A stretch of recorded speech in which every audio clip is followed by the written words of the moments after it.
जब भी कोई इंसान कामयाब होता है तो धीरे धीरे जाने अनजाने में उसके अंदर अहंकार प्रवेश करने लगता है।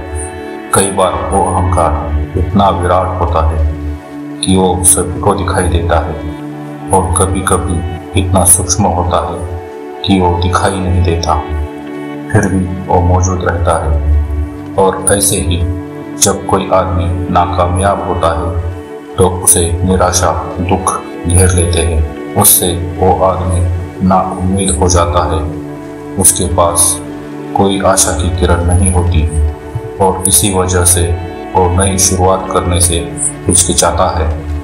अगर आपको ऐसा मंत्र मिल जाए जो कामयाबी में आपका अहंकार और नाकामयाबी में आपकी निराशा को दूर कर सके, तो आप खुद सोचिए कि क्या कोई भी बाधा आपको कामयाब होने से रोक सकती है। आज की जो कहानी मैं आपको सुनाने वाला हूँ, उस कहानी में आपको ऐसा मंत्र मिलेगा जो दोनों समस्याओं का निवारण कर देगा। इससे पहले कि आप इस कहानी में खो जाए, इस चैनल को सब्सक्राइब जरूर कीजिए। तो चलिए कहानी शुरू करते हैं। एक बार की बात है, मगध राज्य का एक बहुत ही प्रसिद्ध सम्राट हुआ करता था। वह बहुत से राज्य पर शासन करता था, बहुत ही प्रतिभाशाली सम्राट था और उसकी प्रजा उससे बेहद खुश थी। कोई भी इंसान उसके बारे में कोई बुरी बात नहीं बोलता था, लेकिन अपनी जिम्मेदारियों का निर्वहन करते हुए सम्राट को अपने लिए समय ही नहीं मिलता था। वह हमेशा अपने राज्य की समस्याओं को सुलझाने में लगा रहता, जिससे वह अपनी आध्यात्मिक उन्नति नहीं कर पा रहा था। और वह सम्राट इस बात को लेकर परेशान था, क्योंकि उसे इस जीवन की निरर्थकता का आभास था। उसे पता था कि जीवन में कुछ भी कर लो, कुछ भी पाने या खोने जैसा नहीं रहता।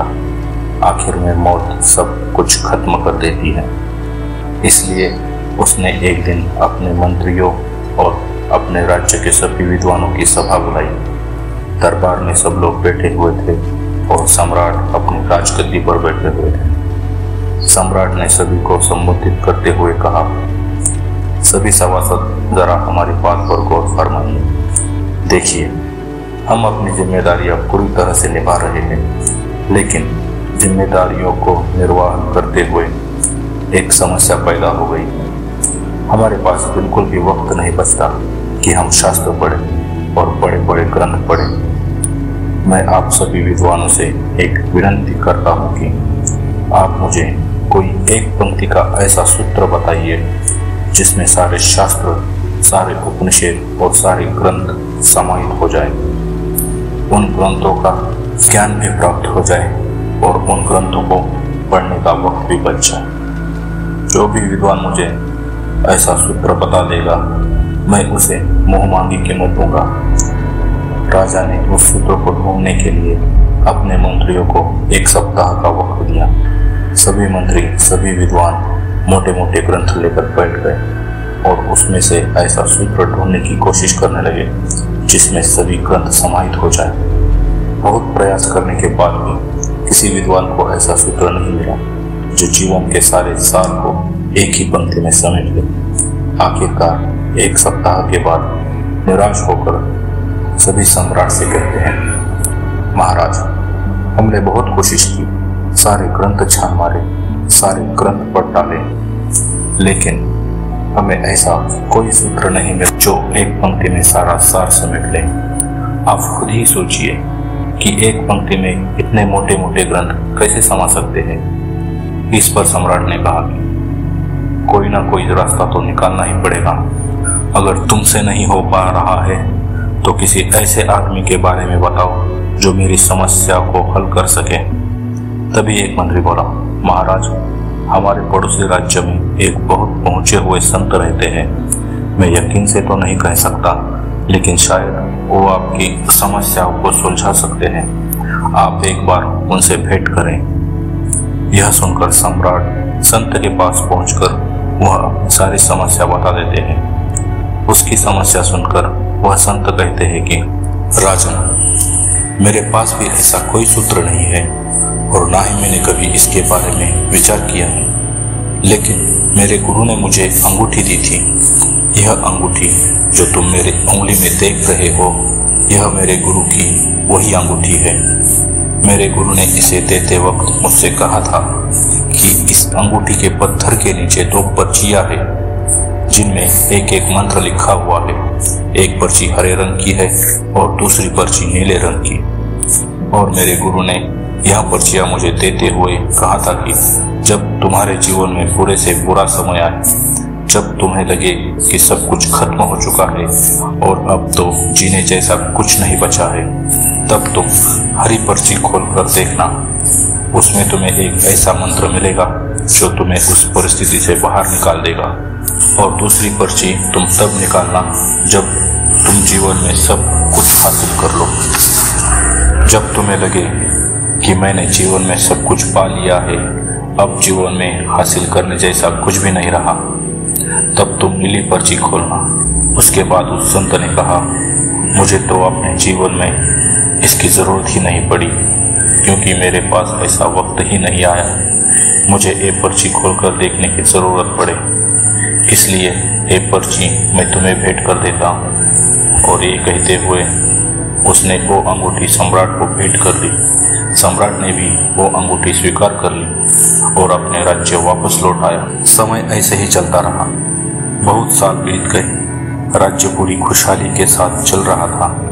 अक्सर बीच बीच में सम्राट के मन में उस अंगूठी को देखकर ख्याल आता था कि एक बार खोलकर देख ही लेता हूँ इसमें क्या मंत्र लिखा हुआ है। लेकिन वो उस संत की बात याद करके उन पर्चियों को नहीं देखता था। वो सोचता था कि अगर मैं अभी इन्हें खोल दूंगा तो इनका मंत्र निष्फल हो जाएगा। इसलिए उसने सामान्य परिस्थितियों में उन पर्चियों को नहीं खोला। लेकिन समय की एक खासियत होती है, वो हमेशा बदलता रहता है। और इसी तरह एक दिन उसके राज्य पर पड़ोसी राजा ने हमला कर दिया। सम्राट ने अपने सैनिक बलों के साथ उनका डटकर मुकाबला किया, लेकिन उसकी सेना बहुत बड़ी थी। इस वजह से सम्राट को हार का सामना करना पड़ा। हारने के बाद उसका राज्य तहस नहस हो गया। सारे घर बर्बाद हो गए और सारे सैनिक मारे गए। आखिर में सम्राट को अपनी जान बचाने के लिए कुछ सैनिकों के साथ वहां से भागना पड़ा। सम्राट का परिवार भी इस युद्ध में खत्म हो चुका था। अब सम्राट केवल अकेला बचा था और वो अपनी जान बचाने के लिए पहाड़ियों के रास्ते से भागना शुरू कर देता है। साथ में उसके कुछ सैनिक भी होते हैं। लेकिन कुछ समय बाद सैनिक भी उसका साथ छोड़कर भाग जाते हैं, क्योंकि उन्हें यह लगता है कि दूसरी सेना जो सम्राट को खोज रही है और सम्राट को मारते वक्त उन्हें जिंदा नहीं छोड़ेंगी। और यही सोचकर सैनिक अपने सम्राट को छोड़कर वहां से भाग जाते हैं। अब सम्राट अकेला रह गया था। कोई उसका साथ देने वाला नहीं रहा था। वो दुर्गम पहाड़ियों से अपने घोड़े पर सवार होकर उनको पार करता हुआ छुपता छुपाता चला जा रहा था। लेकिन दूसरी सेना के सैनिक किसी भी कीमत पर उसे ढूंढकर मार देना चाहते थे और पीछा करते हुए वो सम्राट के बहुत करीब पहुंच चुके थे। तभी सम्राट को उनके आने की आहट मिली। सम्राट तुरंत अपने घोड़े से उतरकर वहां की झाड़ियों में छुप जाता है। सम्राट जब झाड़ियों में छुपा हुआ था, तब उनकी कदमों की आहट से उसका दिल सहम जाता था। तभी झाड़ियों में छुपे छुपे ही सम्राट को उस अंगूठी की याद आई और उसने उस अंगूठी के ऊपर वाला पत्थर निकाला। उसमें से हरे रंग की पर्ची निकाली जो संत ने पूरे वक्त के लिए बताई थी। सम्राट ने वो पर्ची खोलकर पढ़ी और उसके बाद उसके चेहरे पर मंद मंद मुस्कान आने लगी। उस पर्ची पर लिखा था, ये वक्त है, ये भी बीत जाएगा। यह मंत्र पढ़ने के बाद उस सम्राट के मन को हिम्मत मिली और वो वही छुपा रहा। पूरी रात ढूंढने पर जब सैनिकों को सम्राट नहीं मिला तो वो खाली हाथ वहां से लौट गए। इसके बाद अगले दिन सुबह सम्राट झाड़ियों में से निकल आता है। यह मंत्र उसको बहुत ही सार्थक लगा कि वक्त है, ये भी बीत जाएगा। और इससे उसे बहुत हिम्मत मिली और उसने अपनी बची कुची टुकड़ी लेकर अपनी सेना तैयार की और कुछ समय बाद अपने पड़ोसी राज्यों से मदद लेकर उसने अपने दुश्मन सेना पर हमला कर दिया। उसने पूरी हिम्मत के साथ वो जंग लड़ी और आखिर में वो जंग को जीत गया और उसे अपना राज्य वापस मिल गया। अब फिर से सम्राट के वही दिन वापस आ गए थे, बल्कि वो उससे भी ज्यादा प्रसिद्ध हो गया था, क्योंकि उसने एक छोटी सी टुकड़ी के साथ एक बहुत बड़ी सेना को हरा दिया था, जिससे पूरे देश में उसकी प्रसिद्धि, उसकी प्रतिष्ठा पहले के मुकाबले कहीं ज्यादा गुना बढ़ गई थी। और अब उस सम्राट को लगने लगा, मैंने अपने जीवन में सब कुछ फतेह कर लिया, अब जीवन में कुछ भी पानी जैसा नहीं रहा। तभी उसे अंगूठी की फिर से याद आई और उसे याद आया कि संत ने कहा था कि इसमें जो नीली पर्ची है उसे उस वक्त खोलना जब तुम्हें लगे कि तुम्हारे पास सब कुछ है, तुमने सब कुछ हासिल कर लिया है। यह सोचकर उसने अंगूठी का पत्थर हटाया और वह नीले रंग की पर्ची निकाली।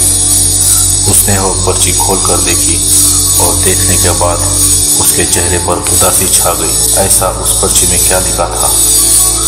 उस पर्ची में लिखा था कि ये भी वक्त है और ये भी बीत जाएगा।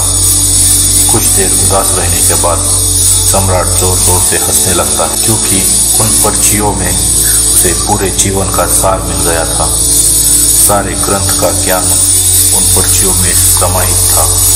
मंत्र एक ही था कि ये भी वक्त है, बीत जाएगा, लेकिन यही सारी किताबों का, यही सारे शास्त्रों का सारा ज्ञान है जो एक पंक्ति में समाहित है। अक्सर हम जब नाकामयाब होते, जब हमारा कोई काम सफल नहीं होता, तब हमारा मन घोर निराशा से भर जाता है। हमें कोई रास्ता नजर नहीं आता, लेकिन ऐसे वक्त में भी आदमी अगर ये मंत्र याद रखे कि ये भी वक्त है, बीत जाएगा, तो वो इंसान कभी भी हिम्मत नहीं हार सकता और ना ही उदासी कभी उसे घेर सकती है। ऐसा इंसान फिर से नई शुरुआत करता और जीवन में आगे बढ़ते हुए सफलता हासिल करता है। लेकिन सफलता हासिल करने के बाद भी उसमें अहंकार आ जाता है। मन अहंकार को पकड़ ही लेता है। लेकिन ऐसे वक्त में भी इंसान को इस मंत्र को याद रखना चाहिए कि ये भी वक्त है, ये भी गुजर जाएगा। तो उस इंसान को सफलता में भी अहंकार नहीं मिलेगा और इस एक मंत्र के द्वारा इंसान अपने आप को सुख या दुख, कामयाबी और नाकामयाबी, इन दोनों चीजों के पार उतार सकता है और जीवन की निरर्थकता को समझ सकता है। आखिर में तो दोस्तों, जीवन निरर्थक ही है, क्योंकि मौत सब कुछ खत्म कर ही देती है। आखिर में कुछ भी नहीं बचता। तो दोस्तों, कैसी लगी आपको ये कहानी कमेंट सेक्शन में ज़रूर बताना, और अच्छी लगे तो चैनल को सब्सक्राइब करना मत भूलना। तो मिलते हैं अगली कहानी में, तब तक अपना ख्याल रखना।